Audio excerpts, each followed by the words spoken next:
When the lights went out, we thought it was just another winter blackout. We told ourselves the storm would pass, that the dark couldn't hurt us. Not yet. But when the first candle flickered, something moved in the hallway.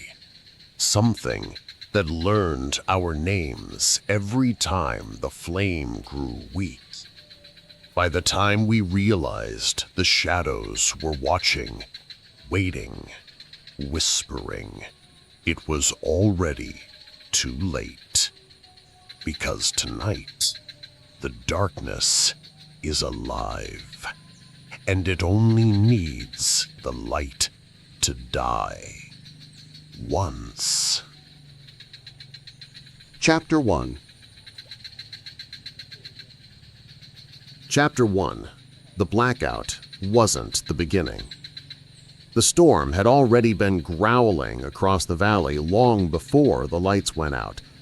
Thick, swollen clouds pressed low against the rooftops, dragging the night closer to the ground as if eager to swallow the neighborhood whole.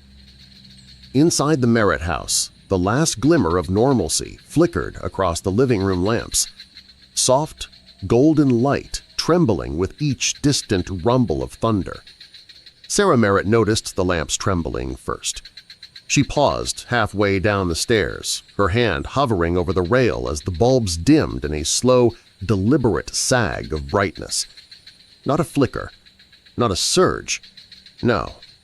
It felt more like the house itself exhaled, pushing the light away.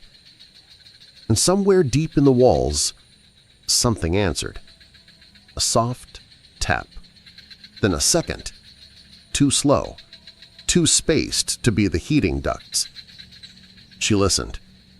Holding her breath made it worse. She could hear her pulse, hear the storm, hear the house settling, and beneath all of that, the faintest suggestion of movement. Something shifting where nothing should be. Her first thought wasn't fear. It was recognition, because for the past 3 days the house had been doing this, its own quiet form of warning. Lamps dimming, the hallway shadows stretching in ways they shouldn't. Max, the family dog, would stare at corners as though someone were standing there. No one had said it aloud yet, but every Merritt felt it in their bones. The darkness came first. And tonight, it finally arrived. The blackout struck without ceremony. One heartbeat there was light, and the next absolute suffocating black. The television snapped off mid-sentence, the hum of the refrigerator died, and the house plunged into a silence so thick it felt wet. For a moment no one moved. Then the wind scraped across the siding like claws dragging down the length of the house. Jack Merritt muttered a curse. From the kitchen, a flashlight clicked, then failed. He smacked it with the heel of his hand. Nothing. Across the room, their daughter Grace clutched her phone. A tiny blue glow lit her face, but bars of service were already gone. Just static silence.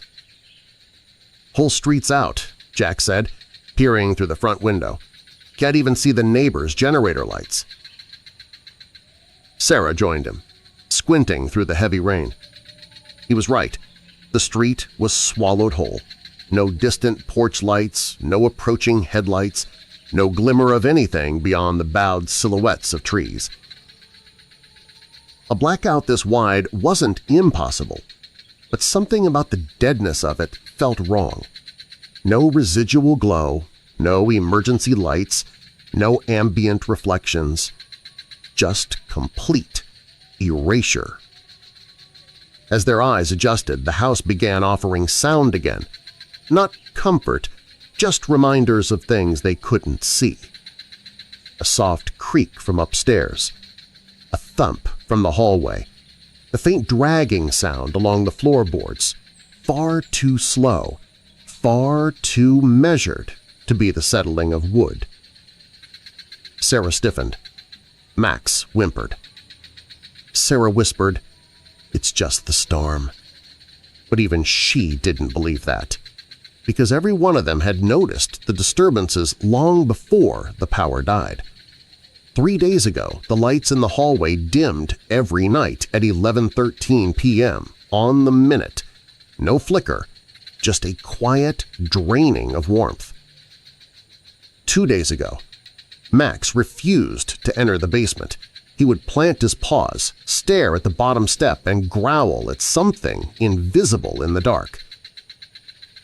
And yesterday, their neighbor, Mrs. Fenton, had disappeared. Her car still sat in the driveway. Her porch light had been on at sunset, but by morning her house was silent, her front door slightly open, swinging softly in the cold wind. They all told themselves the storm had swept it open. They told themselves she'd left, taken refuge elsewhere. They told themselves a story that felt safe. But someone, no, something, had opened that door, and everyone in the Merritt family knew it, even if no one dared to say so. The darkness came first. It came quietly, patiently, with enough subtlety that a busy family could overlook it until overlooking wasn't an option. A sudden crack of thunder shook the windows. The dragging sound in the hallway stopped. Silence pressed into the house like a held breath. Jack started lighting candles. Small flames bloomed across the kitchen counter, warm, trembling circles of safety. Their glow reached only a few feet, leaving most of the room in murky, undefined shadow. Sarah edged closer to her. "Mom, did you hear that?" "Yes, I heard it. I wish I hadn't." Another sound, this time unmistakable. A slow set of footsteps on the second floor, measured, steady, deliberate, too heavy for the wind, too slow for a settling house, too human to ignore. They came to a stop directly above them. Then one more sound, a faint tap on the ceiling, as though something upstairs was testing the strength of the floors, or tapping to see if the family below would answer. Sarah whispered it without meaning to. The darkness came first, and as the candle flames trembled just once, as though a brush brushed across them, they finally understood. The blackout wasn't the beginning. It was only the confirmation. Something else had arrived with the storm, and it was already inside. Chapter 2. Chapter 2. Do not trust what moves in the dark. For a long moment, no one spoke. The candle flames swayed gently, the only warm shapes in the house, their weak halos pulsing against walls thick with shadow. The storm outside pressed its weight against the windows, but the real pressure, the suffocating presence, came from somewhere upstairs, from the place where the footsteps had stopped.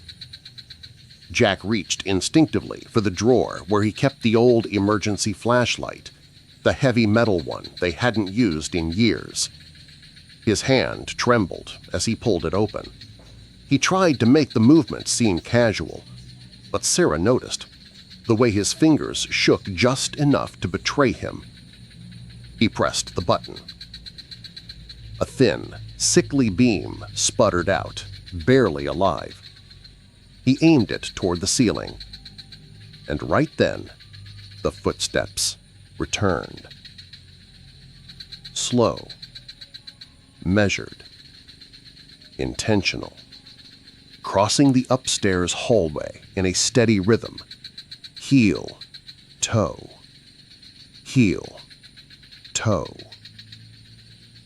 "It's probably just the house settling," Jack whispered, though even he didn't believe it. His voice was too tight, too thin. Grace hugged her arms around herself. That's not settling, it's walking. Another step. And another. And another. Then silence. Dead, heavy silence. Jack raised the flashlight higher, as though the thin beam could penetrate the thick darkness between floors. "It stops when you look," Sarah murmured. She didn't know where the thought came from, but it fell out of her mouth with a certainty that chilled her, as if something in the house had whispered the rule directly into her mind. Jack swallowed. "What did you say?"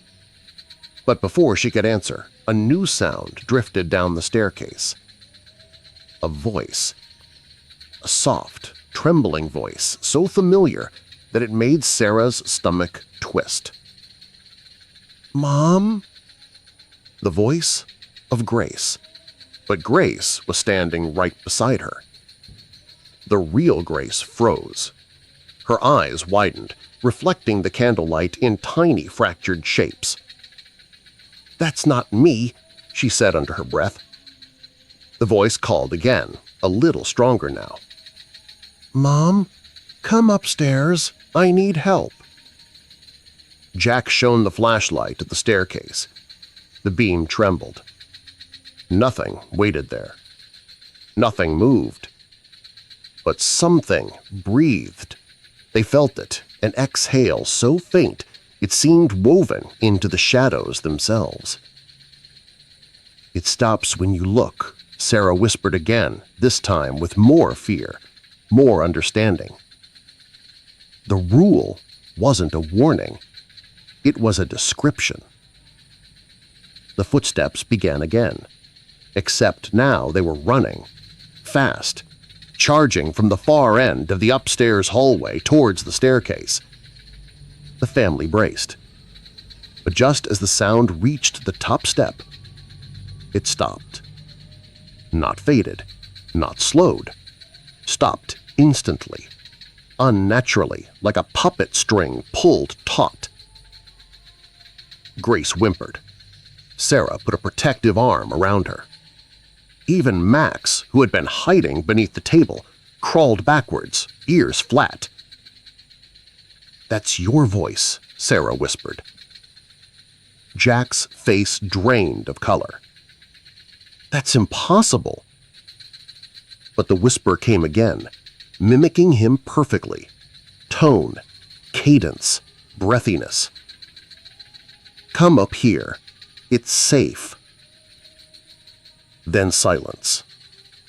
The storm continued to roar outside, rattling window panes, making tree branches scrape against the roof like skeletal fingers. But inside the house, the darkness felt like a living thing, pressing inward, learning them. Sarah pulled Jack back. "We're not going up there." Jack didn't fight her because even he sensed it now. Something on the second floor wanted them separated, wanted them vulnerable. It wanted them to follow the voices. A new sound began, spreading from the far hallway above, a slow, dragging noise, like something heavy being pulled across the wood.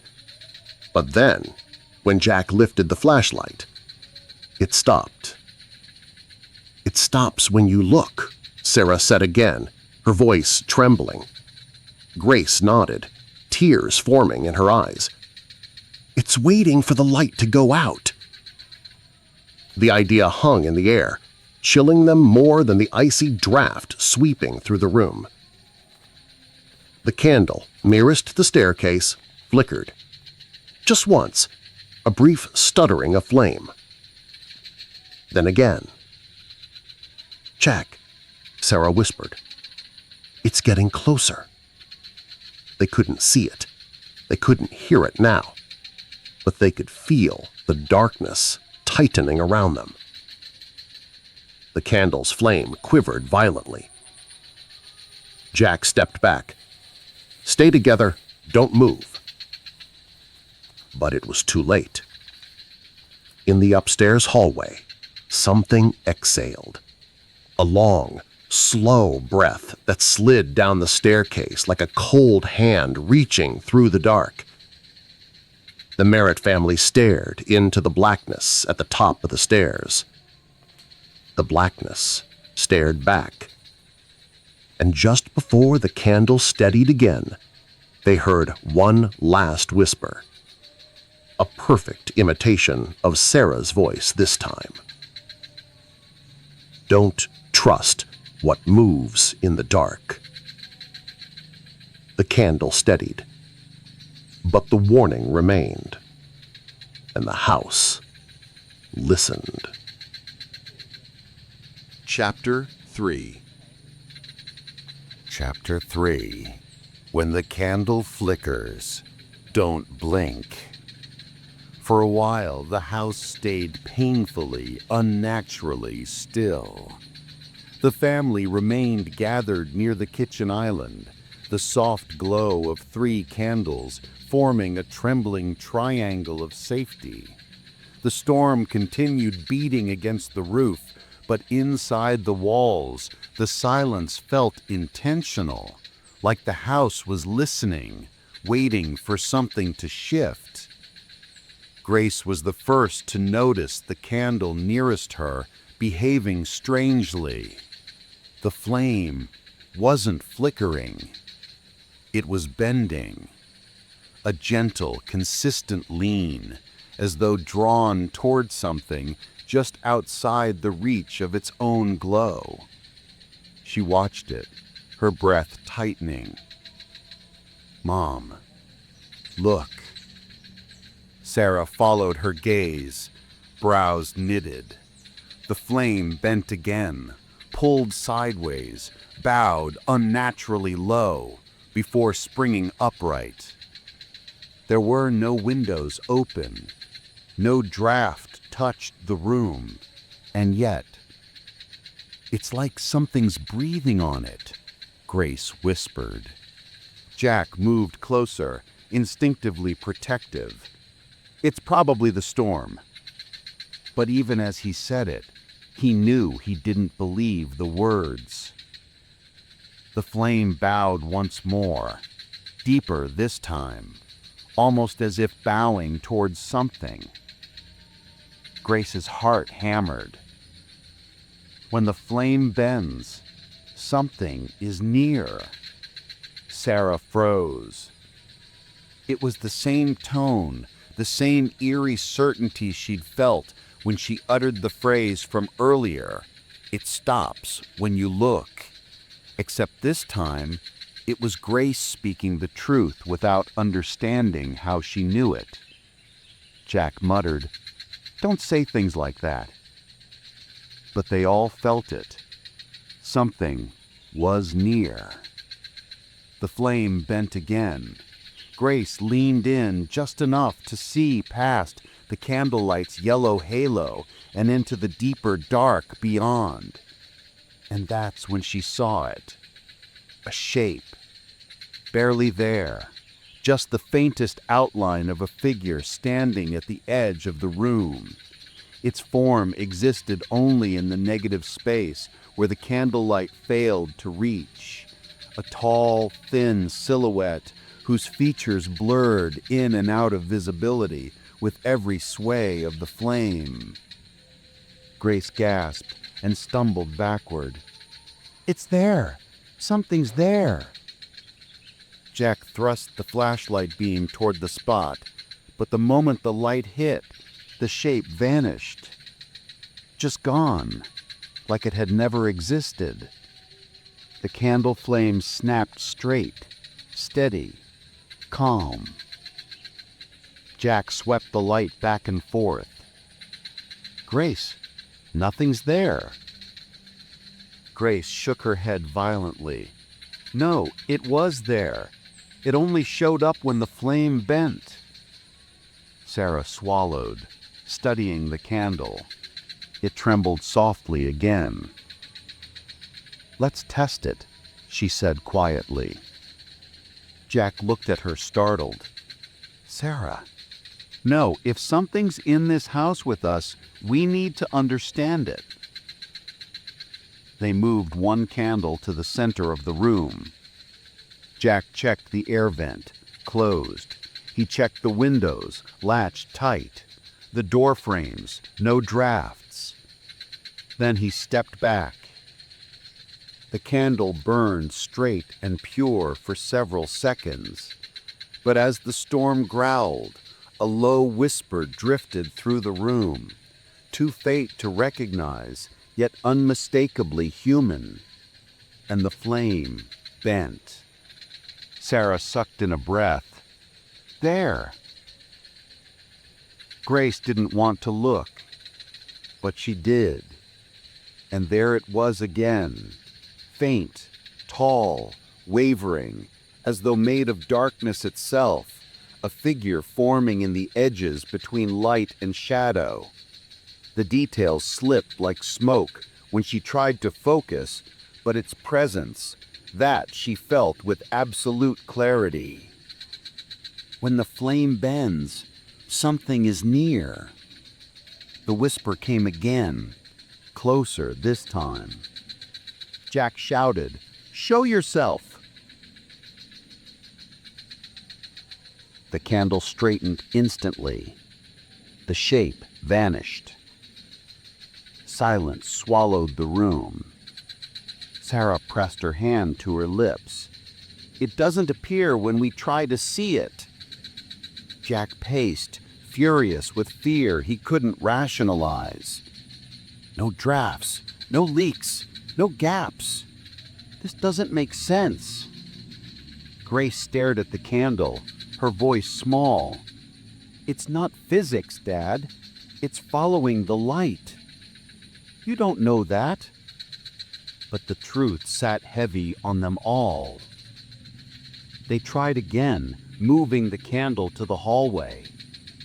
The flame bent. A whisper slithered down the staircase in response. They moved it to the far corner of the living room. The flame bent deeper. This time the whisper wasn't alone. Multiple voices blended, overlapping, like dozens trying to speak from far away. They moved it to the center of the room. The flame bent violently, almost snapping sideways. The whispers erupted into a single low moan, long and mournful, as though grieving the light that kept them at bay. That was then when Max began barking wildly, his fur raised, teeth bared at nothing. Jack yanked him back, heart thundering. "That's enough. We're done. No more experiments." But the candle had already begun to flicker, harder, faster, as though something or many somethings leaned closer and closer. Grace grabbed Sarah's arm. "Make it stop."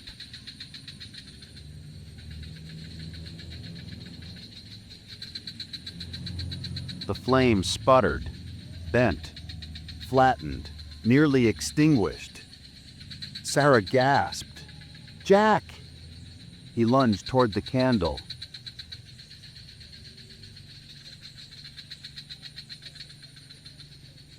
The flame snapped upright again. Everything went silent. Even the storm paused for a breath. The darkness felt coiled, waiting.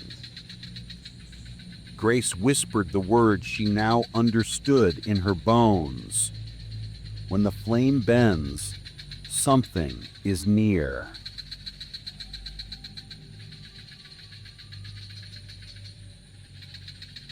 The candle's flame trembled, once, only once, and the darkness trembled back.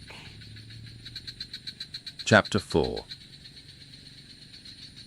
Chapter 4. The Shadows. Know Your Footsteps. The candle flames steadied again, but none of them felt comfort in the soft yellow glow. The house had grown too quiet. Quiet in the way a forest grows silent when a predator walks by. Every breath felt watched, Every movement felt recorded. Hours might have passed, or minutes. Time inside the Merritt home no longer felt tethered to anything real. The storm outside still snarled against the windows, but its violence felt distant compared to the slow, creeping presence pressing through the darkness indoors. Max whimpered first. He stood in the hallway, rigid, staring at something only he could see.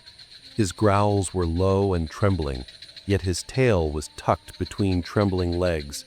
Confusion and terror fused into one animal instinct. Jack moved toward him. What is it, boy?" As he approached, the candle he carried cast long shadows down the narrow hallway. And the shadows moved. Not in response to his steps, not with the candlelight's sway. They moved independently. Sarah gasped, covering her mouth. "Jack, do you see that?" He did. The shadows stretched forward like hungry limbs, elongating, twisting across the walls and floorboards, reaching for his ankles before slithering away again. A second later, they regrouped, forming shapes that were vaguely human but grotesquely wrong. Too long, too thin, too fluid. Grace found her voice only as a whisper. "It walks when you walk." The phrase fell into the air with an eerie sense of belonging, as though it had been waiting to be spoken. Jack froze. So did the shadows. Then, very slowly, he stepped back. And the shadows stepped back. A perfect, horrible mimicry. Sarah grabbed Grace's hand, pulling her closer. "We're going back to the living room now." But even as she spoke, the shadows in the hallway stretched farther, almost blocking the way behind them, as if trying to herd them deeper into the house. Jack held the candle higher. The shadows recoiled slightly, but not enough. They hovered at the edge of the light, pressing against the warm boundary, testing it, studying it. Max barked furiously at one of them, a tall shape with shoulders that scraped the ceiling. Grace trembled. "Why are they following us?" Sarah's voice barely escaped her throat. "Because they know where we are." Jack motioned them back, carefully, slow, and stay in the light. Each step backward made the shadows ripple in synchronized movements. They didn't drag, they didn't float. They walked, a slow, mirrored imitation of the Merritt steps. "It walks when you walk," Grace repeated, her voice hollow. By the time they reached the living room again, Sarah's hands were shaking so hard she nearly dropped her candle. But at the moment they crossed the threshold into the tighter cluster of candlelight, the shadows halted. They stood at the edge, pressed flat against the wall like silhouettes from another world, trapped just outside the reach of firelight. Jack exhaled shakily. "They're staying back, as long as the candles are lit." His hope dissolved before he could finish, because at that moment, little Ethan, who had been quiet for so long it frightened them, stood up from the rug with a piece of paper in his hands. He had been drawing in near darkness without anyone noticing. "Mom," he said softly, "look what I made." Sarah's heart dropped. He shouldn't be drawing now. He shouldn't be calm. She knelt beside him. "What did you draw, sweetheart?" Ethan handed her the paper. "A family portrait, stick figures, smiling, holding hands. But behind each one, towering and thin, stood a tall, faceless figure, drawn in thick black crayon. The same shape repeated 5 times, each looming, each identical.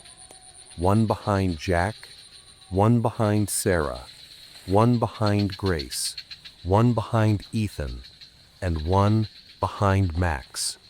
Sarah's blood turned to ice. "Ethan, why did you draw these?" she whispered. He shrugged simply, as if the answer were obvious. Because they're always standing there. She thought, where? Ethan raised his small hand and pointed toward the hallway, toward the cluster of shadows waiting just beyond the candlelight. Right there. They follow us everywhere. They like our footsteps. Grace began to cry silently. Jack stared at the picture, horrified. They've been here longer than we thought. Ethan looked back toward the dark hallway, as if expecting someone to wave back at him. They don't like when we stop walking, he added softly. They like when we move. Jack snatched the drawing and folded it sharply, unable to look at it anymore. We need to block the hallway, he said, his voice shook. We need space. We need time. But the shadows had begun to shift again. Slowly, deliberately, their movements synced with the subtle creaks of the house, as though the walls themselves breathed with them. It walks when you walk, Grace whispered, hugging her knees. Sarah noticed something else, something worse. One of the shadows was closer, just a fraction, barely noticeable, but closer. It had advanced without any of them moving, without footsteps, without sound, without permission. Sarah's breath hitched. Jack, do you see that? He turned and froze. The shadow closest to them now had a head, tilted slightly, as if listening, learning, waiting. The candle nearest it flickered, just once, then twice, and the shadow leaned forward. Chapter 5. Chapter 5. The storm outside is not your enemy. For a while, the family stayed huddled together in the fragile circle of candlelight, watching the shadows at the hallway's edge breathe and stretch. The house creaked as though shifting under invisible weight, and the air felt colder, denser, as if something unseen pressed through the walls. Yet outside, the storm raged with renewed fury. Wind screamed across the siding. Thunder rolled like 1,000 drums striking the earth. Rain lashed the windows hard enough to rattle their frames. But strangely, the storm felt almost comforting compared to what had begun inside. Sarah was the first to say it out loud. "The storm isn't what's trying to get in," she whispered, more realization than fear. "It's what's keeping something else out." Jack stared at her. He wanted to dismiss it. He wanted logic. But the moment she spoke those words, something in the house shifted. A low groan traveled through the walls, as though the structure itself objected to being understood. Grace hugged her knees tighter. "The storm protects," she murmured. "The dark hunts."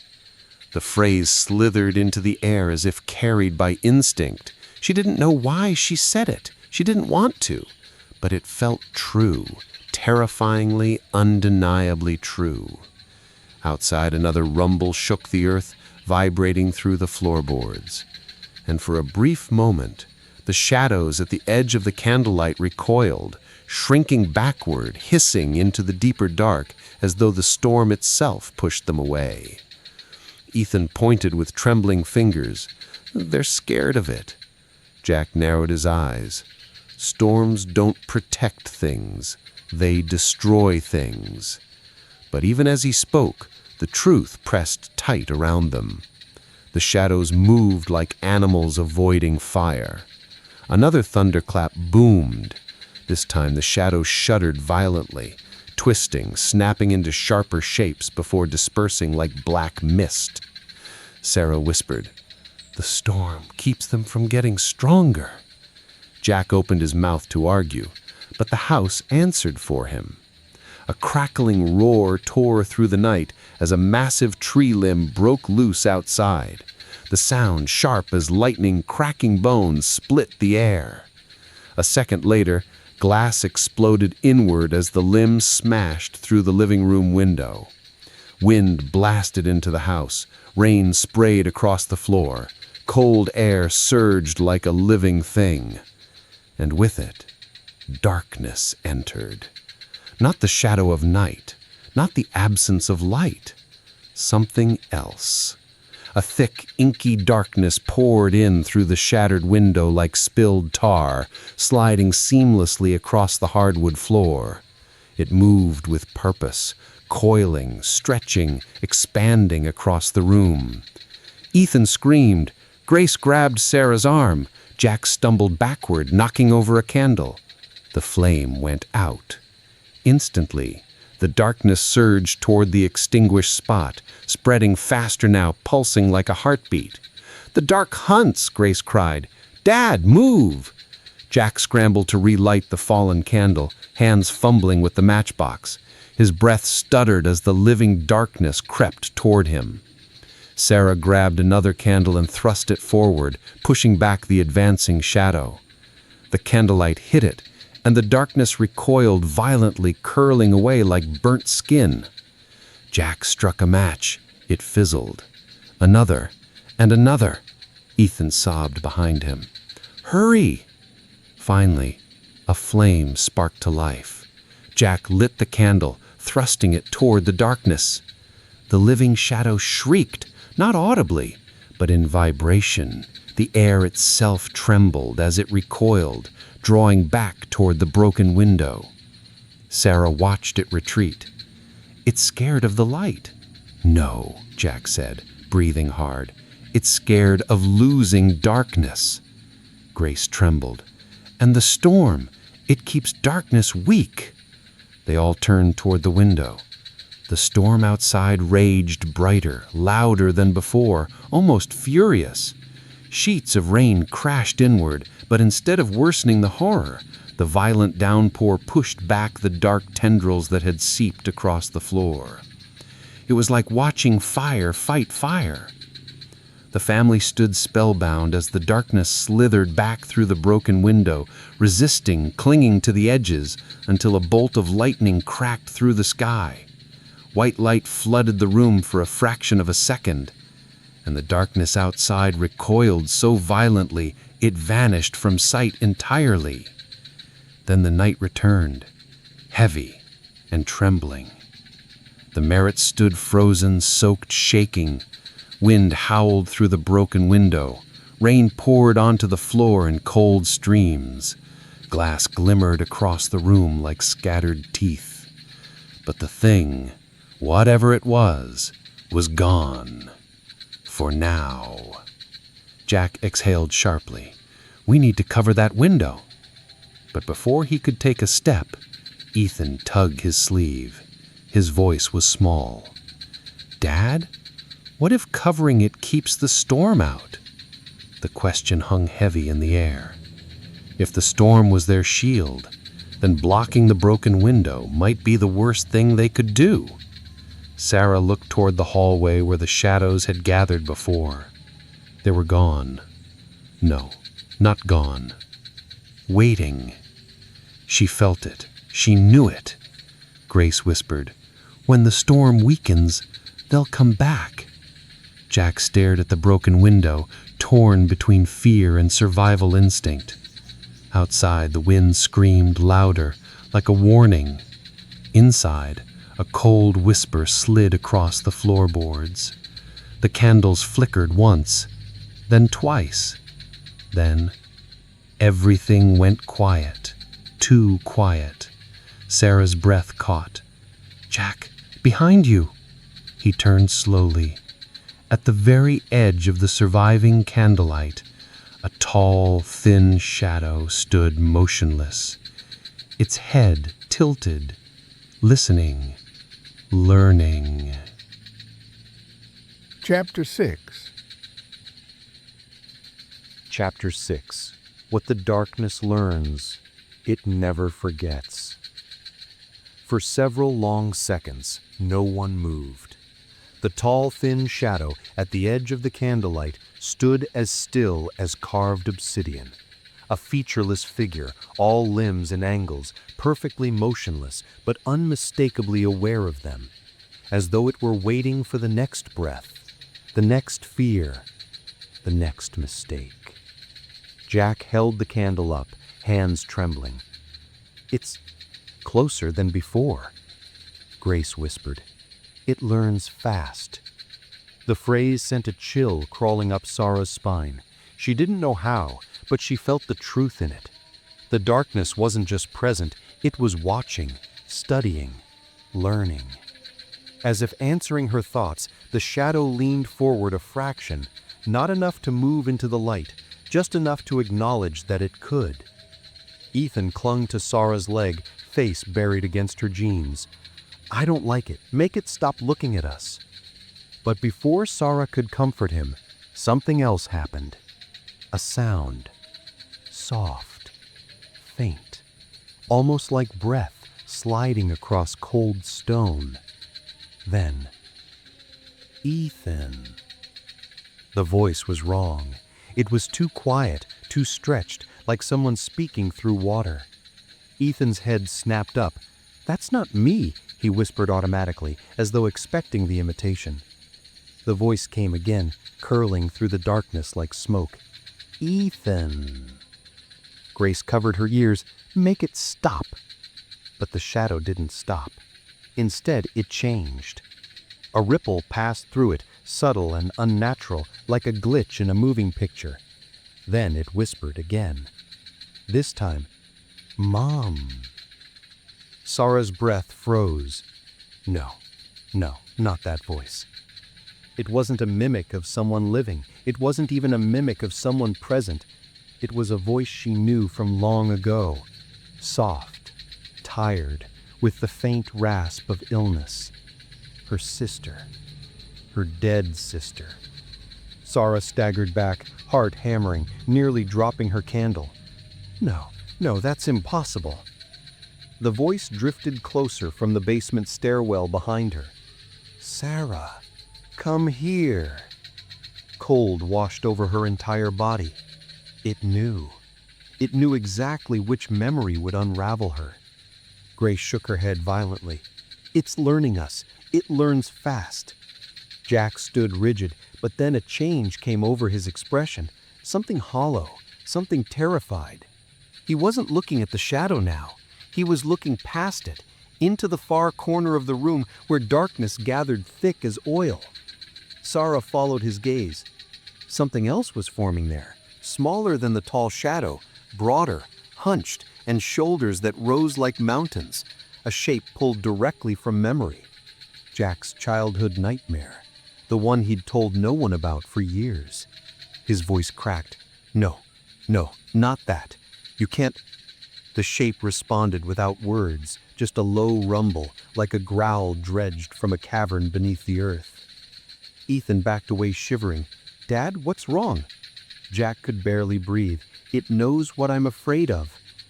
He stepped back instinctively, and both shadows moved with him. Perfectly synced, perfectly mirrored. Grace screamed, "Stop moving! It walks when you walk!" Jack froze immediately. The shadows froze too. Except for one. The tall figure tilted its head again, slowly, curiously, like a child studying an insect. Then it spoke, in Jack's voice. "Don't be afraid. I'll protect you." But the inflection was wrong. There was no warmth, no humanity, just perfect imitation layered with cold, deliberate mockery. Sarah felt her stomach twist. "It's repeating us. It's practicing." Grace nodded through tears. "It learns fast." The darkness in the corner rumbled again, louder now, a vibrating growl that shook the pictures on the walls. Then the sound deepened, as if something enormous was inhaling. Jack stepped back further. The shadows stepped with him. Ethan clutched Sarah's arm. "Mom, they're getting braver." Sarah's voice trembled. The storm must be weakening. The candles flickered sharply. A warning. The darkness thickened like a living mass, pressing inward. It seemed to recognize its advantage, the broken window letting night spill freely across the floor. Sarah forced herself to breathe. "Jack, get away from the window, now." But before Jack could move, the tall shadow whispered in his exact voice again, "Come closer." Jack shuddered. No, I'm not." The shadow repeated him instantly, flawlessly. "Come closer." Sarah reached for him. "Jack!" But the shadows moved first. They surged forward, not into the light, but around it, bending the edges, distorting the candle's glow. The flame bent dangerously low, nearly extinguished. The darkness in the corner growled again, louder now, hungry. Ethan screamed. Grace sobbed. Jack stumbled backward, almost tripping over the rug. Sarah lifted her candle high. "Stop!" The shadows froze, every single one. The room went deathly quiet. For a moment, just a moment, the candlelight held. The storm outside seemed to strengthen, wind howling through the broken window like a war cry. And then, from deep within the house, a new voice whispered, soft, perfect, immaculate imitation. Sarah. Her dead sister again. Only this time, the voice wasn't sad or tired. It was smiling. "It remembers," Grace whispered. "It remembers everything, and it learns fast." The candle flame bent, and the tall shadow stepped forward. Chapter 7.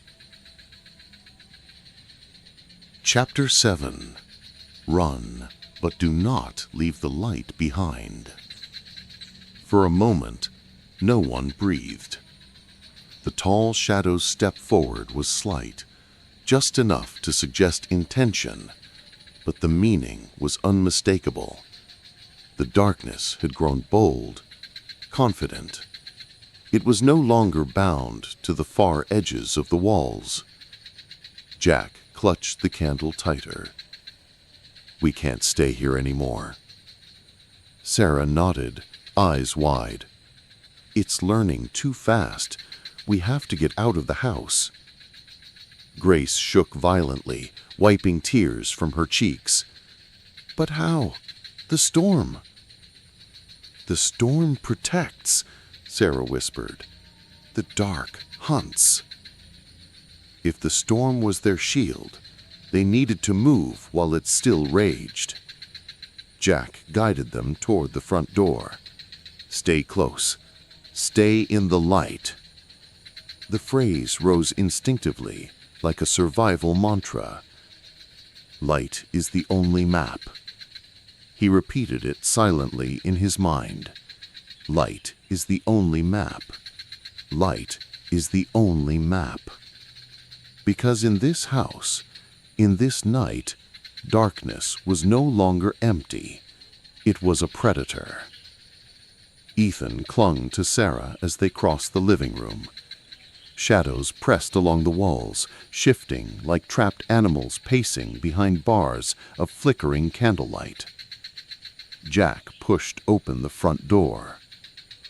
Cold air rushed in. Needling snow. The roar of the storm, loud, violent, alive. But there was something else. The outside world was wrong. The Merritts stepped onto the porch cautiously, the candles held high. Snow swirled violently around them, a blinding curtain of white. But beyond that, nothing. Not the neighbor's house, not the distant street lamps, not the silhouette of the tree line. Just blackness. A pure, devouring black, as if the storm had erased the rest of the world. Grace whimpered. Where is everything?" Jack stepped into the snow, boots crunching. The candle flame strained against the wind, but held. "We go to the truck," he said, voice firm with courage he didn't feel. "We drive until we're out of this." But as they moved down the driveway, something strange happened. Their own footsteps vanished. No prints, no impressions. Just untouched snow behind them, as if the ground swallowed every trace they left.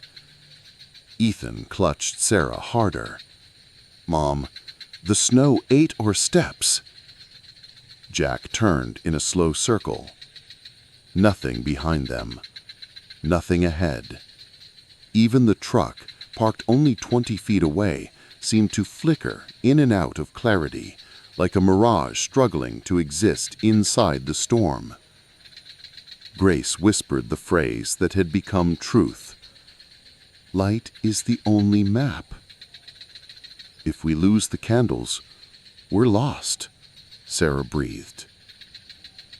They pressed forward, step by careful step. But the driveway stretched longer than it should. Too long. They walked for nearly a minute, then another, and another. Yet the front porch remained visible behind them, always the same distance away. The truck never grew closer. The world looped like a broken reel of film. Jack's voice cracked. No, that's not possible."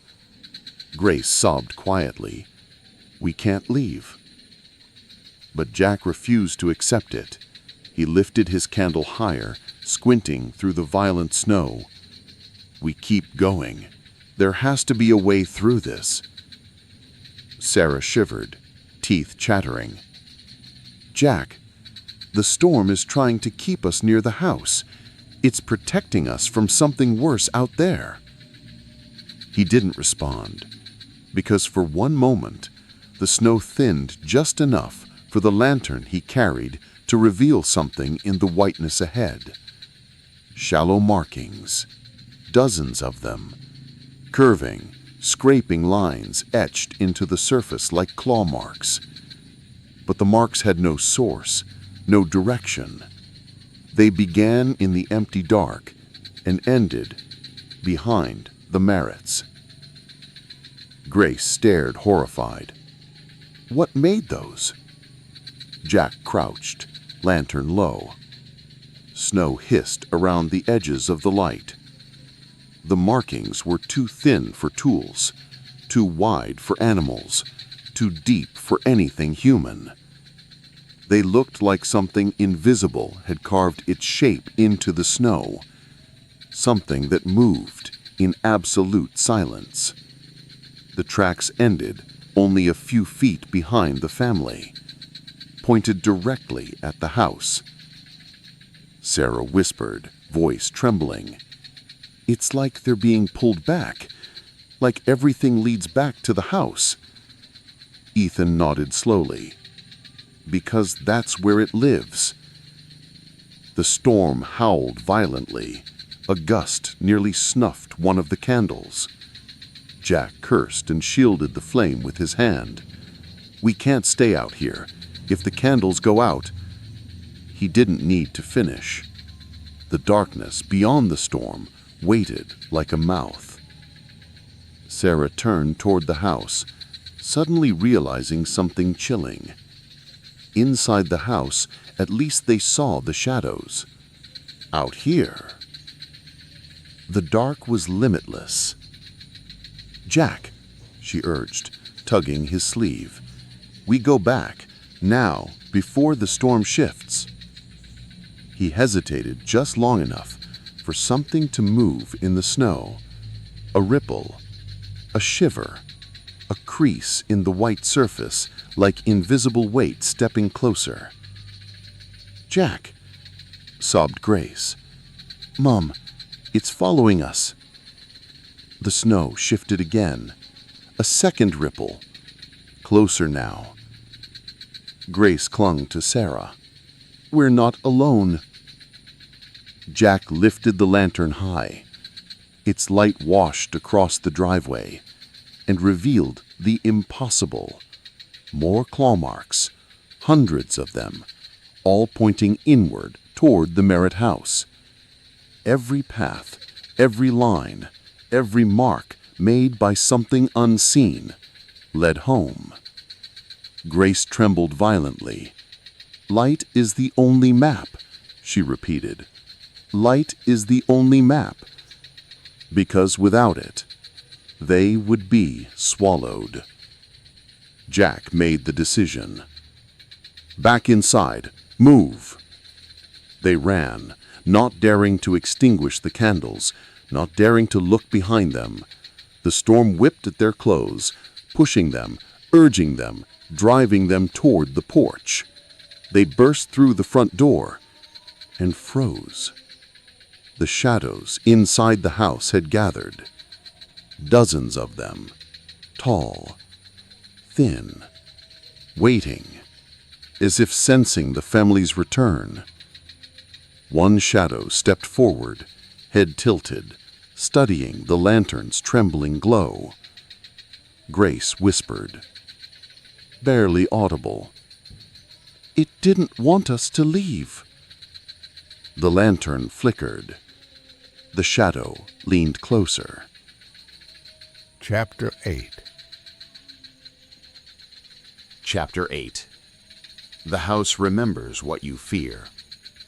When the Merritts stumbled back into the house, snow melting on their clothes and fear thick in their throats, the candles trembled violently. Their flames bowed and danced as though reacting to something unseen, something now fully awakened. The shadows that had gathered did not advance, but they shifted subtly, reforming along the walls, stretching upward like ink pulling itself toward the ceiling. Grace's voice shook. "It was waiting for us." Jack didn't respond. His focus stayed locked on the distorted silhouettes, so still, yet brimming with intent. "It's changing," Sarah murmured. "The house, it feels different." And the moment she said it, the structure of the home seemed to sigh. Wood groaning, pipes creaking, floorboards shifting under unseen weight. Almost as if acknowledging her. Jack held the lantern higher. The hallway looked wrong. Too long. Too dark. Too narrow. As though the house had stretched it while they were outside. Grace clutched Sarah's sleeve. "Mom, the house is thinking." The sentence chilled her, not because it came from Grace, but because she had sensed it too. The house was alive in a way they could not understand. Sarah stepped toward the hallway, candle trembling in her hand. "Stay together." We moved slowly, but the floor beneath her feet rippled with a subtle vibration, as if something beneath the wood shifted, rearranging itself. Jack stiffened. Everyone stopped. They froze. Around them, doors creaked open on their own, but only partially, just enough to beckon.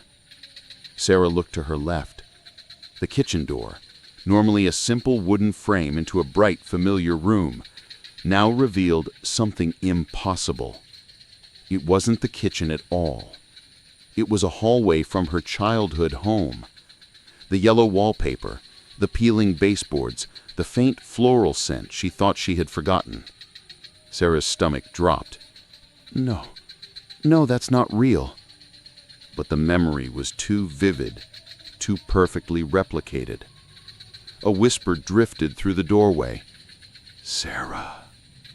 Her sister's voice, softer now, closer. Jack stepped forward instinctively, trying to pull her back. "Don't go in there, Sarah. Listen to me." But the hallway beckoned her with an ache so deep, so familiar, she felt herself pulled toward it. The candles flickered, her vision blurred, and within a blink, she wasn't standing with her family anymore. She was inside the hallway, alone. "Sarah!" Jack shouted, but his voice sounded far away, like he was underwater. Sarah spun around. The doorway behind her, the one that should have led back to her home, was gone. Only darkness remained. A looping corridor stretched ahead, repeating endlessly like a mirrored labyrinth. With every step she took, the wallpaper peeled further, curling like rotting skin. The floor creaked beneath her feet in a steady rhythm. Her sister's footsteps from years ago. "Come find me," the voice whispered. Sarah's breath shuddered. This isn't real. This isn't real. But the house remembered. It remembered her worst night. The night she couldn't save her sister. The night she had run, too late, to this very hallway. Her candle flickered. She froze. A silhouette appeared at the far end of the corridor. A small figure with long hair, head tilted. The flame bowed sideways. The breath of the house pressed against her neck. Her heart screamed for her to run. But the figure stepped closer. Back in the real world, Jack realized Sarah had vanished. One moment she stood beside them. The next, gone. Grace screamed, "Dad, she's gone! She's gone!" Jack spun toward the door she'd been facing, but the kitchen was back. Just a kitchen. No impossible hallway. No clues. "Sarah!" he shouted, but the house answered instead.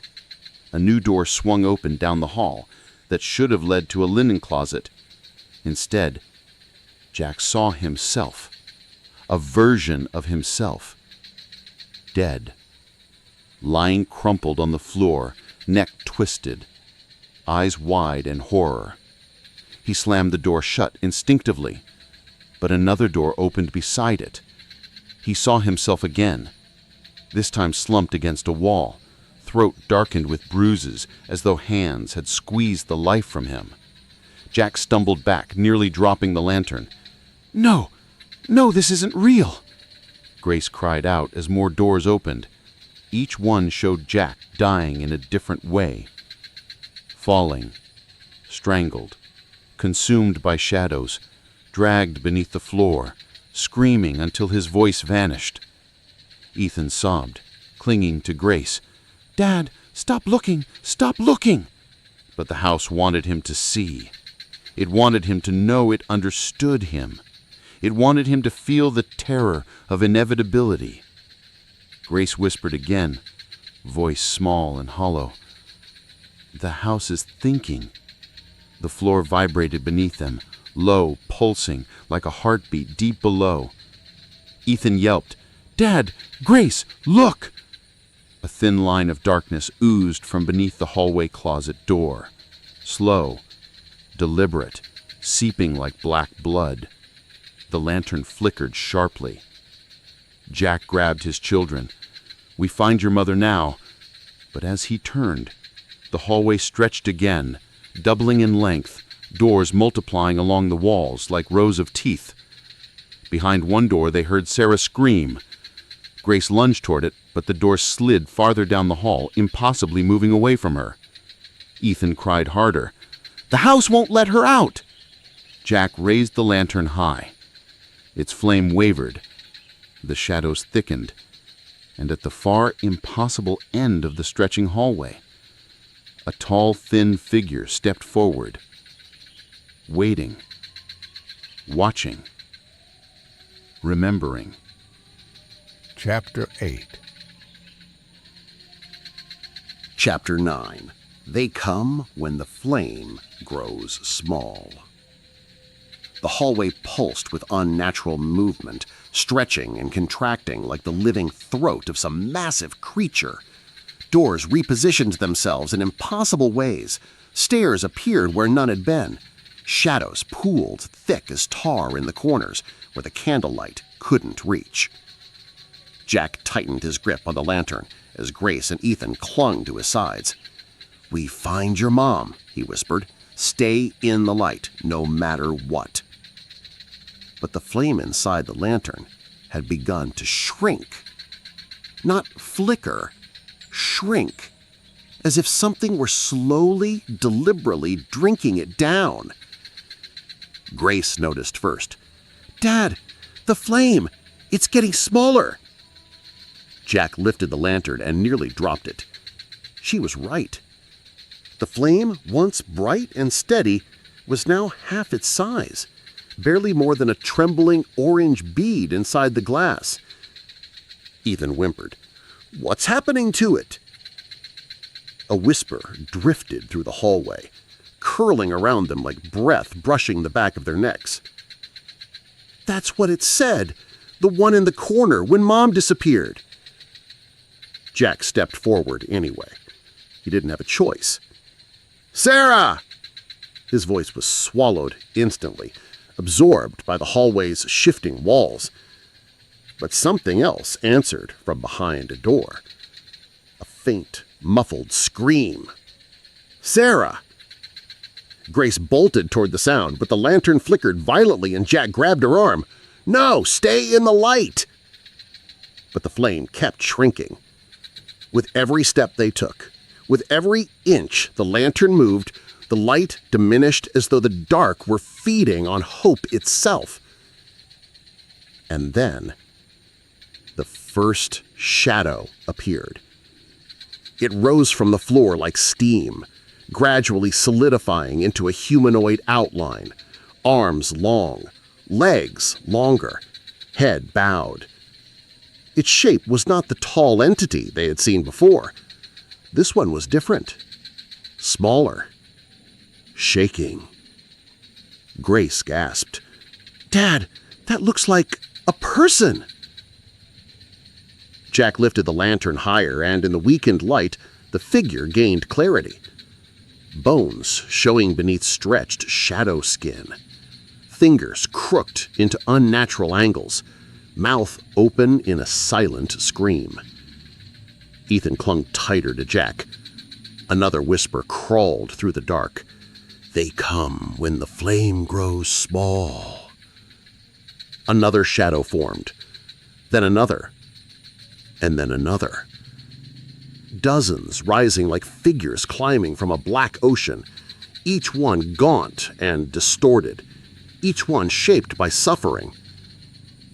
Grace's voice trembled. "These aren't ghosts!" Jack swallowed, throat dry. "Then what are they?" A weak voice answered from the dark. A voice that did not belong to any Merritt. "We are what the storm could not save." The shadow nearest them lifted its face, and for a moment, Jack saw the faint imprint of human features beneath the darkness. A woman. Eyes hollow, cheeks sunken, mouth moving with desperate urgency. Ethan whimpered. "She's crying!"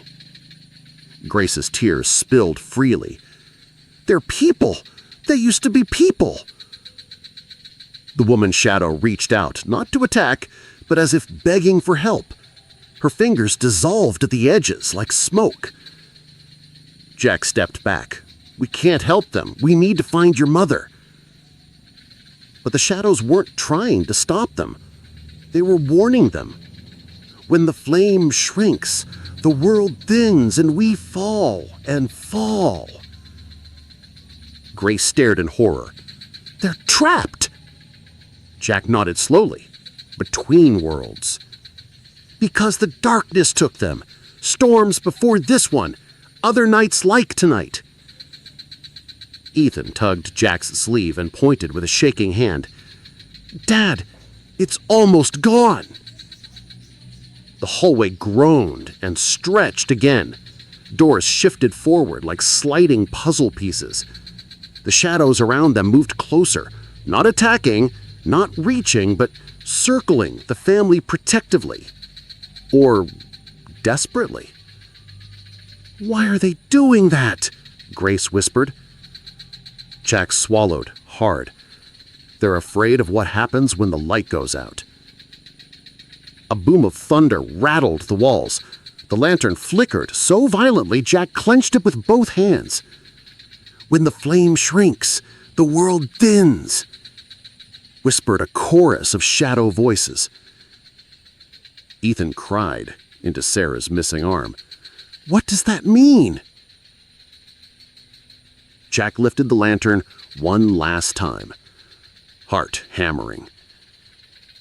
"It means there won't be anything separating us from them, from whatever took them." Suddenly, the hallway opened on the left, revealing a stairway. The basement. The scream echoed again, closer this time. "Sarah!" Grace lunged forward. "Mom!" Jack grabbed her shoulder. "We go together!" But before they could descend, the shadows drew nearer, forming a ring around the stairwell. Heads bowed, trembling, as if shielding the Merritts from something below. Then the lantern emitted a soft crack. The flame shrank to a pinprick. And in that moment, for the first time, the dark revealed what waited beyond the thin veil of light. A massive shape moved in the basement stairwell. Not one of the lost shadows, not the tall, thin entity. Something older, wider, hungrier. The woman's shadow whispered with her fading voice, "Run! Run while the world is still thick!" Grace screamed. Ethan sobbed. Jack lifted the lantern, and the flame blinked. Once, twice. Then... Chapter 10. Chapter 10. Before the last candle dies. The darkness surged up the basement stairs like a living tide, swallowing each step in a thick, rolling wave. Jack staggered backwards, clutching the lantern as its dying flame fought desperately against the encroaching black. Grace screamed and pulled Ethan behind her as the shadows around them trembled in terror, those lost figures who had once been human shrinking back, pressing themselves against the walls. Even they were afraid of what climbed the stairs. A whisper rose beneath the roar of the storm outside, soft at first, then unmistakable. "Sarah!" Her voice, her real voice this time. Grace gasped. "Mom, she's down there!" Jack's breath caught. "Sarah!" But the shifting mass crawling up the stairs answered instead, its voice layered, broken, the pitch bending unnaturally. "Jack." The lantern flame shrunk again, thinning to a narrow, trembling ribbon of gold. Grace whispered the phrase she had dreaded since the first nightfall. The darkness wants the last breath of light. Ethan shook violently. "What does that mean?" Jack's voice cracked. "It means if the candle goes out, there's nothing left to stop it." The hallway groaned under the weight of whatever climbed towards them. The walls vibrated like a heartbeat. The floor pulsed. The shadows around them faded into silhouettes again, waiting, paralyzed, their hollow forms bending in fear. Sarah's scream suddenly cut through the noise, raw, panicked, unmistakable. It came from deep within the darkness below. Jack lurched forward. "Sarah, hold on!" But the lantern flame dipped dangerously low, nearly extinguishing. The shadows around them recoiled, terrified of losing even that faint speck of gold. Grace grabbed Jack's arm. "Dad, if you run into the dark, you won't come back." The darkness below whispered again. Sarah's voice, but twisted, bent. "Save me." Ethan sobbed. "I don't think that's her." Grace looked at the advancing mass, the shape pulling itself upward on limbs that bent the wrong way, its form shifting like melting wax, its many voices overlapping in an unnatural chorus. "They're trying to trick us," she whispered. "They're learning faster than ever." Jack pressed the lantern to its chest, as though shielding a newborn flame. Light is the only map. As long as the candle lives, we live. The creature reached the last step. Its shape finally caught the faintest edge of the lantern glow, and for a terrible instant they saw its true nature. Faces. Hundreds of them. Faint impressions compressed into its shifting skin. Eyes wide, mouths open, all screaming silently from within the mass. The shadows of the lost storms, the consumed, the forgotten, all fused together into one writhing entity. Ethan clutched Grace and hid his face. "Make it stop. Make it go away!" But the creature only pressed closer, shrinking from the light, yet refusing to retreat completely. It knew the flame was dying. It could wait. Jack forced himself to face it. "What do you want?" The creature paused. Then every voice it had ever stolen spoke at once. "Light." Grace froze, breath hitching in her throat. "It wants the candle," she whispered. "It wants the last breath of light."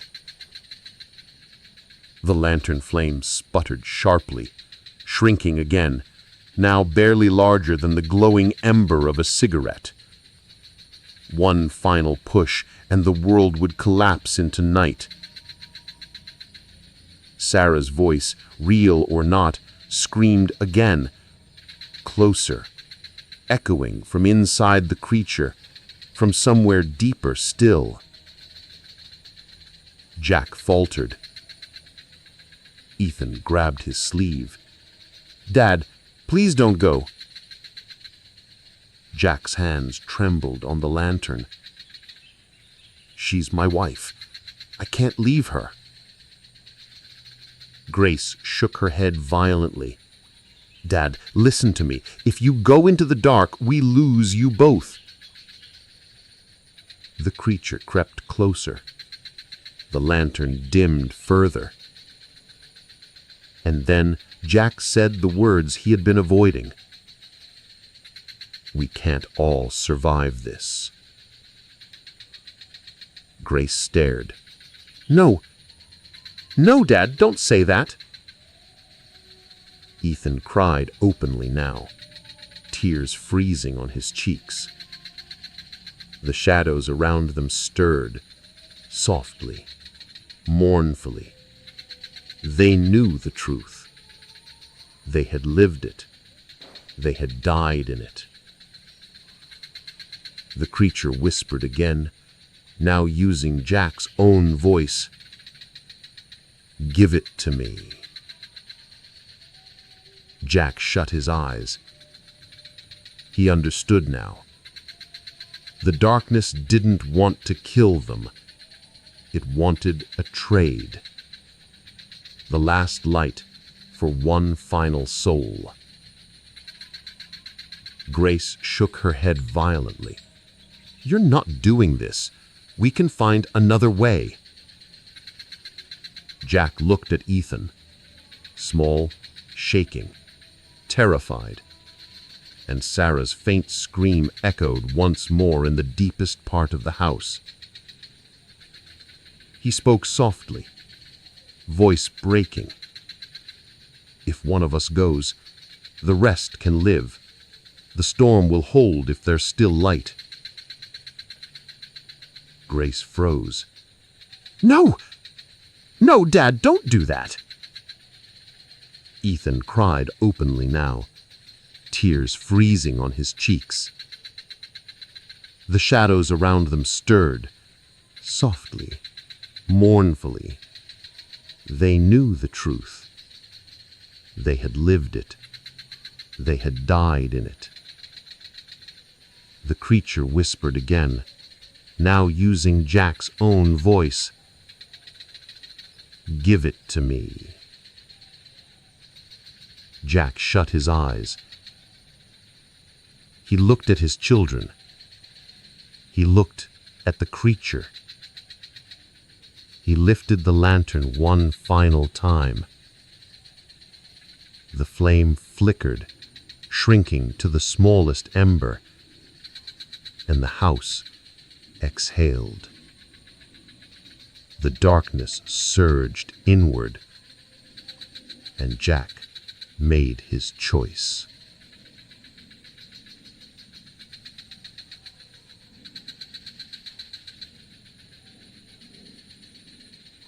In the end, it was never the storm we had to fear.